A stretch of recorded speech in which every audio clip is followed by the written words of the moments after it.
Hello, नमस्कार और फिर एक बार स्वागत करता हूँ।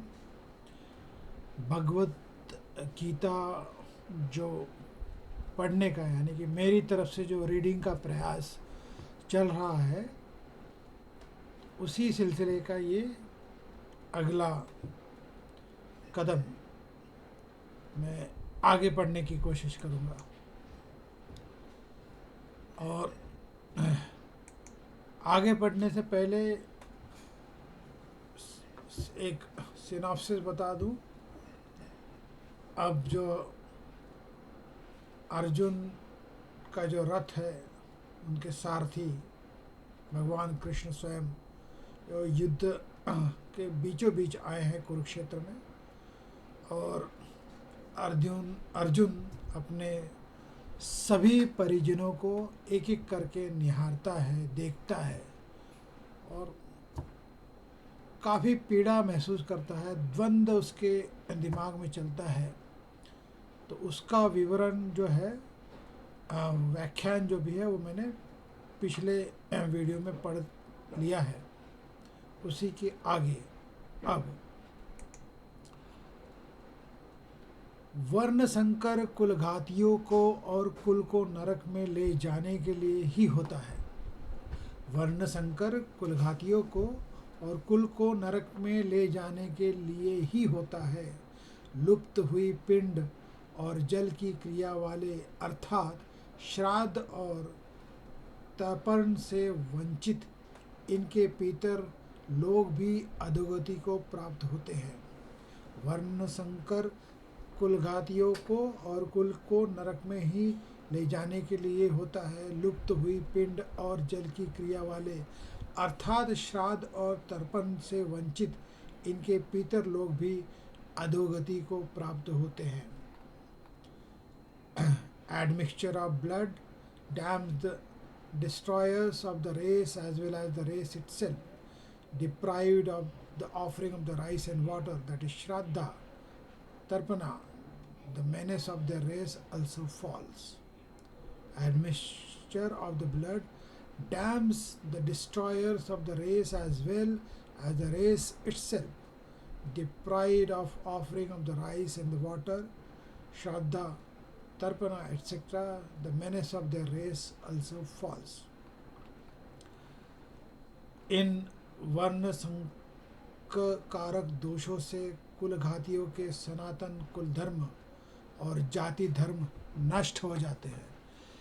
इन वर्ण संकरक कारक दोषों से कुलघातियों के सनातन कुल धर्म और जाति धर्म नष्ट हो जाते हैं। Through these evils bringing about an intermixture of the caste, the age-long caste traditions and family customs of the killers of the kingsmen get also extinct. हे जनार्दन, जिनका कुल धर्म नष्ट हो गया है, ऐसे मनुष्यों का अनिश्चित काल तक नरक में वास होता है, ऐसा हम सुनते आए हैं। हे जनार्दन, जिनका कुल धर्म नष्ट हो गया है, ऐसे मनुष्यों का अनिश्चित काल तक नरक में वास होता है, ऐसा हम सुनते आए हैं। Krishna, we hear that men who have lost their family traditions dwell in hell for an indefinite period of time. Krishna, we hear that men who have lost their family traditions dwell in hell for an indefinite period of time.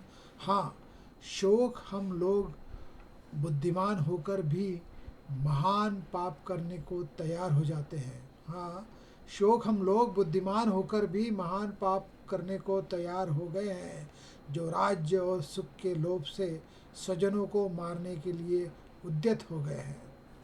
O what a pity, though possessed of intelligence, we have set our minds on the commission of the great sin, in that, due to lust for throne and enjoyment, we are intent on killing our own kinsmen.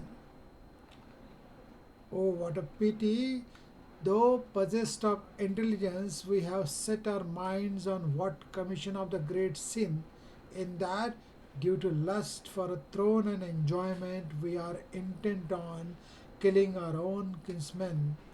यदि मुझे शस्त्र रहित एवं सामना न करने वाले को शस्त्र हाथ में लिए हुए धृतराष्ट्र के पुत्र रण में मार डाले तो वह मरना भी मेरे लिए अधिक कल्याणकारक होगा।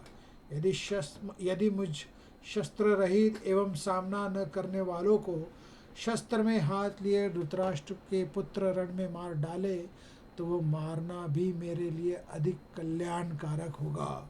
It would be better for me if the sons of the Dhritarashtra armed with weapons killed me in the battle while I was unarmed and unresisting.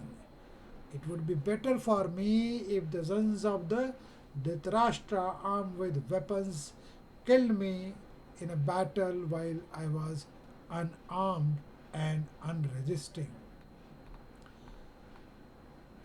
Sanjay बोले, अब ये जो सारा जो प्रसंग है रणभूमि का, कुरुक्षेत्र का, कौरवों और पांडवों के बीच और इनके बीच अर्जुन का वो रथ बीचों बीच रणभूमि के, जहाँ पे भगवान कृष्ण को अर्जुन अपना द्वंद्व बताते हैं, ये सारा जो है इसका विवरण पूरे तरीके से संजय धृतराष्ट्र को देते हैं और बोलते हैं कि रणभूमि में शोक से उद्गिन्न मन वाला अर्जुन इस प्रकार कहकर वाणी सहित धनुष को त्याग कर रथ के पीछे भाग में बैठ गया। संजय बोले कि रणभूमि में शोक से उद्गिन्न मन वाला अर्जुन इस प्रकार कहकर वाण सहित धनुष को त्याग कर रथ के पिछले भाग में बैठ गया। Sanjay said, Arjuna, whose mind was agitated by grief on the battlefield, having spoken thus and having thrown aside his bow and arrows, sank into the hinder part of his chariot. और इस प्रकार ये जो अध्याय है, प्रथम अध्याय, यहीं पे समाप्त होता है। यहीं पे समाप्त होता है। अगले अध्याय में हम बाद में बात करेंगे, जिसे द्वितीय अध्याय के नाम से लिखा गया है। तो अगला वीडियो द्वितीय अध्याय से शुरू करूँगा, जहाँ पे मैं जो प्रसंग है, जैसा घटित हुआ, जैसा वर्णन किया गया धृतराष्ट्र को संजय द्वारा रणभूमि के हर उस पल का जो द्वितीय अध्याय में लिखा गया है, उसे मैं पढ़कर अगले एपिसोड से बताने की कोशिश करूँगा, पढ़ने की कोशिश करूँगा। तब तक के लिए आप सभी से विदा चाहूँगा। फिर मिलूँगा अगले वीडियो में। Thank you and have a nice day.